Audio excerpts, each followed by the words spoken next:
आपके मन में यही लालसा जगी रहती है कि भाई भारत और चीन में क्या अंतर है, और इधर उधर की बातों को सुनते रहते हैं और उन्हीं बातों को लेकर के चक्कर काटते रहते हैं। तो चलिए आज हम भारत और चीन में 10 अंतर को समझते हैं, जिसमें सबसे पहला अंतर आपके सामने दिख रहा है आर्थिक आकार और विकास, यानी कि इकोनॉमिकल साइज और डेवलपमेंट की हम बात करें तो चीन की अर्थव्यवस्था भारत से बहुत बड़ी है। मतलब कि बहुत बड़ी है, छोटी सी नहीं, बहुत बड़ी, मतलब बहुत बड़ी।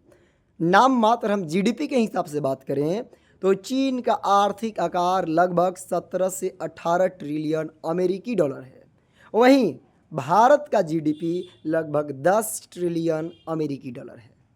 हम बात करें कि उपभोग व्यय किसका कितना है, तो चीन का उपभोग व्यय भी भारत से काफ़ी अधिक है उपभोग व्यय, लेकिन भारत की जीडीपी में उपभोग की भी भूमिका अधिक है।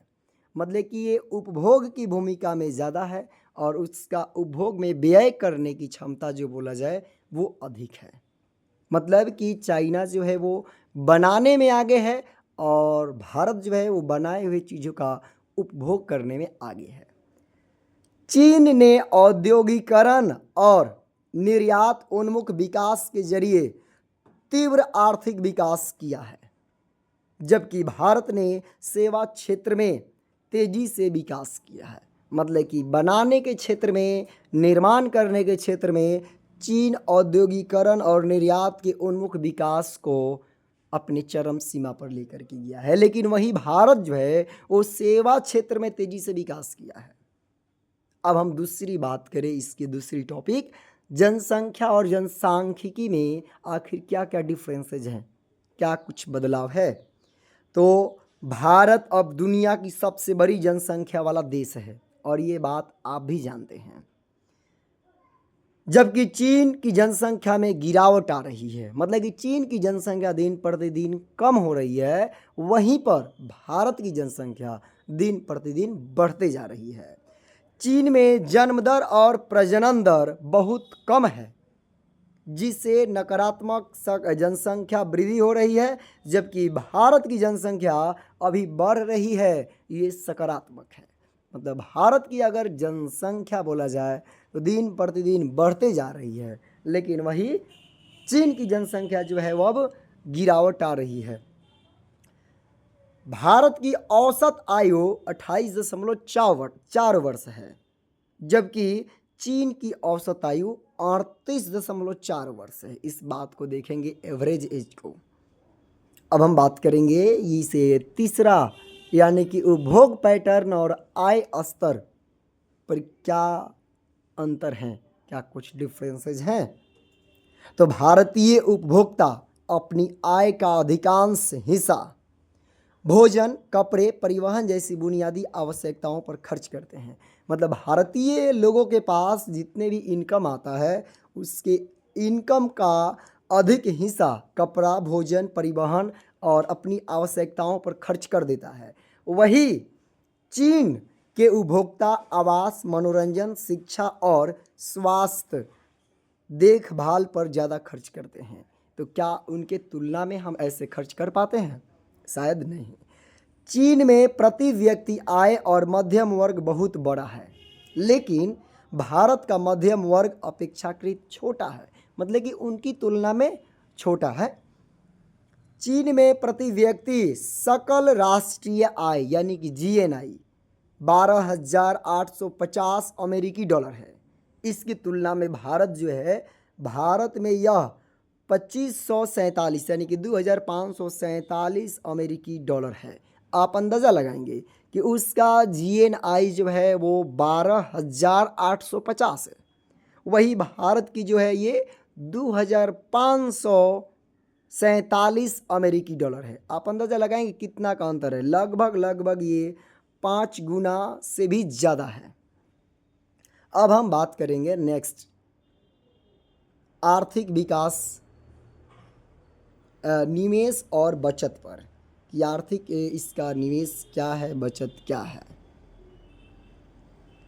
अगर हम बात करें तो देखेंगे कि चीन को उच्च मध्यम आय वाला देश माना जाता है, मतलब कि जो मिडिल टर्म जो इनकम वाला है, तो चीन को उच्च मध्यम आय वाला देश माना जाता है, और जबकि भारत को निम्न आय वाला देश माना जाता है। आप यहाँ अंदाजे लगा सकते हैं इस बात का। फिर नेक्स्ट जो बात है कि चीन की अर्थव्यवस्था कृषि से विनिर्माण और फिर सेवाओं में परिवर्तित हो गई है। मतलब कृषि से वो विनिर्माण करती है और फिर उसको सेवा में चेंज कर देता है, जबकि भारत सीधे कृषि से सेवाओं की ओर बढ़ा है। विनिर्माण क्षेत्र अभी भी विकसित हो रही है, मतलब कि ये निर्माण करने में डेवलप नहीं हुआ है, अभी डेवलप के रास्ते में है, चल रहा है। जिस तरह से अधिकांश जगह मेड इन चाइना देखने को मिलता है, उस तरह से made in India, made in Bharat देखने को नहीं मिलता है। अब हम बात करेंगे इसके अगले सीढ़ी पर कि निवेश और बचत। चलिए भाई, कितना हम इन्वेस्ट करते हैं और कितना सेविंग करते हैं। तो चीन अपने जीडीपी का बड़ा हिस्सा निवेश के लिए आवंटित करता है, मतलब कि इन्वेस्ट करने के लिए वो डिस्ट्रीब्यूट करता है। अगर हम बात करें 2012 से 2021 के बीच में औसतन अपने जीडीपी का 43% इसने डिस्ट्रीब्यूट किया है चाइना निवेश करने के लिए, जबकि भारत में यह दर जो है इन्वेस्टमेंट का वो मात्र 29% रहा है, मतलब कि 29% ही रहा है। आप अंदाज़ा लगा सकते हैं कि चीन जो है वो अपने जीडीपी का निवेश के लिए आवंटित करता है 43%, हालांकि वो अब और बढ़ गया है, लेकिन भारत की जो वही रेशियो है वो 29% है। इसमें थोड़ा सा अब और थोड़ा सा बदलाव हुआ है। चीन में निवेश अनुपात अधिक होने से तेज आर्थिक विकास हुआ है, और भारत में जो है निवेश अनुपात कम होने के चलते ये डेवलप नहीं हो पाया है अभी। अब हम बात करें अगला जो है श्रम बाजार और महिला भागीदारी। भाई क्या है ये, इस क्षेत्र में क्या है भारत और चीन में अंतर?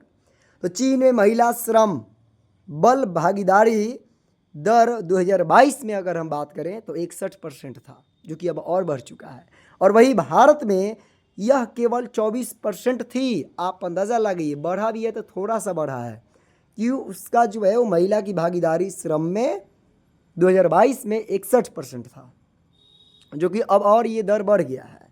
और भारत की बात करें तो ये मात्र 24%, यानी कि डबल से भी ज़्यादा है वहाँ। अब हम बात करें इसकी अगले टॉपिक में, इसी में ले, चीन में कृषि में श्रम बल से में तेज़ी से गिरावट आई है, जबकि भारत में यह धीमी गति से हो रही है। और सातवां आप देख रहे हैं कि ऋण और वित्तीय पहुंच क्या है भाई, किस क्षेत्र की, इस एरिया में किस देश की ऋण और वित्तीय पहुंच में कितना अप्रोच बना है अभी, तो देखेंगे कि चीन में लगभग आधी वयस्क जनसंख्या के पास क्रेडिट कार्ड है, जबकि भारत में केवल 12% लोगों के पास है। आप अंदाज़ा लगाइए, क्रेडिट कार्ड की बात करें तो चीन के आधी वयस्क जो जनसंख्या है, यंगस्टर, उनके पास ये क्रेडिट कार्ड है, लेकिन भारत में यह परसेंटेज आज भी 12% है, अभी थोड़ा सा कुछ फिलहाल बढ़ा है। चीन में 85% से अधिक जनसंख्या के पास वित्तीय संस्थानों से ऋण तक पहुंच है, जबकि भारत में यह 57% है, मतलब कि अभी भी 70% नहीं हुआ है और अभी टाइम लगेगा। अब हम अगर बात करें तो सभी लोग अपने टाउनशिप, यानी कि सभी लोग शहरीकरण के तरफ जा रहे हैं, तो देखते हैं कि भारत में इस तरफ क्या डेवलपमेंट हुआ है और चीन में क्या डेवलपमेंट है। तो चीन में शहरीकरण का स्तर भारत से काफ़ी अधिक है, केवल अधिक नहीं, काफ़ी अधिक है। चीन में शहरीकरण बढ़ रहा है, लेकिन अभी भी ग्रामीण आबादी अधिक है। भारत जो है, भारत में शहरीकरण बढ़ रहा है, मतलब कि भारत जो है वो भी ये शहर बना रहा है, डेवलप हो रहा है, लेकिन अभी भी ग्रामीण आबादी जो है वो अधिक है, और उपभोग पैटर्न बुनियादी आवश्यकताओं तक सीमित है, अभी भी जिस स्तर पर बोला जाए उस स्तर पर नहीं पहुंचा है। अब हम बात करेंगे सैन्य शक्ति और रक्षा बचत पर। चलो भाई, अब हम बात करते हैं सैन्य शक्ति, आर्मी पावर। तो चीन का रक्षा बजट भारत से काफ़ी अधिक है। 2020 के अनुसार अगर हम बात करें तो चीन का 179 अरब डॉलर था, वही भारत का मात्र 70 अरब डॉलर था। आप अंदाज़ा लगाइए कि रक्षा बजट क्या है। उसका 179 मतलब कि 180 के लगभग अरब डॉलर था, और वही भारत में मात्र 70 अरब डॉलर था। आप अंदाज़ा लगाइए, डबल से भी ज़्यादा है। चीन की नौसेना और वायुसेना भारत से बड़ी और ताकतवर है, लेकिन लोग इसको मानेंगे नहीं, मानना पड़ेगा। अब भले ही मेरे बात से सहमत हो ना हो। अंतर्राष्ट्रीय संबंध और व्यापार की अगर हम बात करें कि इंटरनेशनल रिलेशन और बिजनेस क्या है भारत और चीन के बीच में, तो भारत और चीन के बीच अरबों का डॉलर का व्यापार होता है। मतलब कि भारत और चीन के बीच अरबों डॉलर का व्यापार होता है। मतलब 1-2 हज़ार लाख का नहीं, ध्यान रखेंगे, अरबों डॉलर का व्यापार होता है भारत और चीन के बीच। चीन भारत का सबसे बड़ा व्यापारिक साझेदार है, लेकिन भारत चीन के साथ व्यापार घाटे का सामना करता है। आप इस बात को समझ सकते हैं। भारत जो है ये चीन के साथ व्यापार जो है घाटे का सामना करता है। भारत चीन से इलेक्ट्रिक उपकरण, मैकेनिकल सामान, कार्बनिक रसायन आदि का आयात करता है, जबकि भारत से चीन को खनिज, ईंधन और कपास आदि का निर्यात होता है। दोनों देशों के बीच सीमा विवाद और भू राजनीतिक तनाव भी रहता है, और ये हमेशा जो बोला जाए ये चेंजिंग चलते रहता है। तो हम इतने अंतर के साथ इस वीडियो में बात किए, हम लोग फिर और भी बात करेंगे, जो कि नेक्स्ट वीडियो में बात करेंगे। कहीं कुछ गड़बड़ अगर हुआ होगा तो हमें कमेंट करके ज़रूर बताएंगे।